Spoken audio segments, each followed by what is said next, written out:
Hello bachcho, let's read this question. It says 16 gram of oxygen, 14 gram of nitrogen and 11 gram of carbon dioxide are mixed in an enclosure of volume 5 liter and temperature 27 degrees centigrade. Then the pressure exerted by the mixture is, we have given 4 options here. Okay, so the key concept which we are going to apply here, यहाँ पर जो हम key concept लगाने वाले हैं, that is what Dalton's theory, right? Dalton's law, right?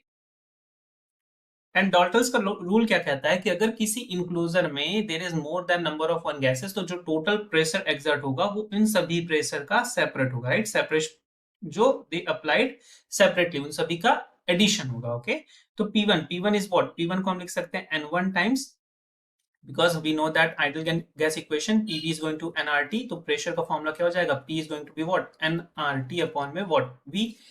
एक ही box के अंदर है, सभी एक ही मिक्सचर के अंदर है, तो इनके लिए जो एक ही मिक्सचर के अंदर जो टेम्परेचर होगा सभी का क्या हो जाएगा? सेम हो जाएगा, और जो वॉल्यूम होगा वो भी क्या हो जाएगा? सेम हो जाएगा। तो मैं इसे लिख सकता हूं N R T upon V plus P2 could be written as what? N2 RT upon what? V plus P3 could be written as what? N3 RT upon में V। तो इसको हम लोग ऐसे भी लिख सकते हैं कि RT अपॉन में V क्या हो गया? कॉमन हो गया, और ये हो गया N1 plus N2 plus N3, जहां पर N1 N2 N3 क्या है? The moles of the gases which we are using, right? तो N1 N2 N3 की वैल्यू निकाल लेते हैं। नंबर ऑफ मोल कैसे निकालते हैं? Number of mole is what? Given amount means the weight of it over the molecular weight, right?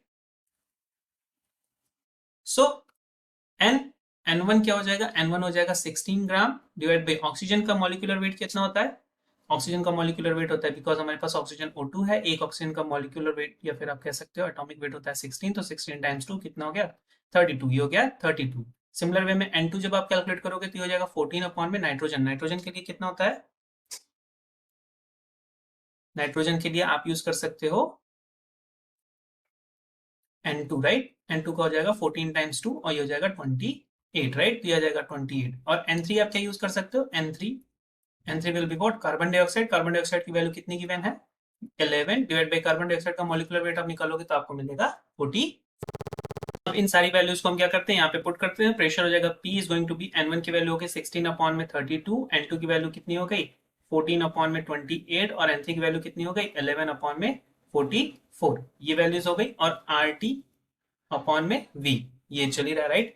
R की value क्या होती है? आपको पता है R यहाँ पे कांस्टेंट है। जो टेम्परेचर होगा इसको हम केल्विन में रखेंगे। टेम्परेचर केल्विन करने के लिए 273 प्लस 27 ये गिवन है, तो ये हो जाएगा 300, राइट? और वॉल्यूम के लिए हम लोग क्या करेंगे? वॉल्यूम बिकॉज 5 लीटर है, तो 5 लीटर को पुट करने के लिए हम लोग क्या करेंगे? इसको मीटर क्यूब में बनाएंगे, तो मीटर क्यूब में मल्टीप्लाई करने के लिए 10⁻³ मीटर क्यूब रखेंगे, राइट? ये हो जाएगा 16 divide by 32 plus 14 divide by 28 plus 11 divide by 44।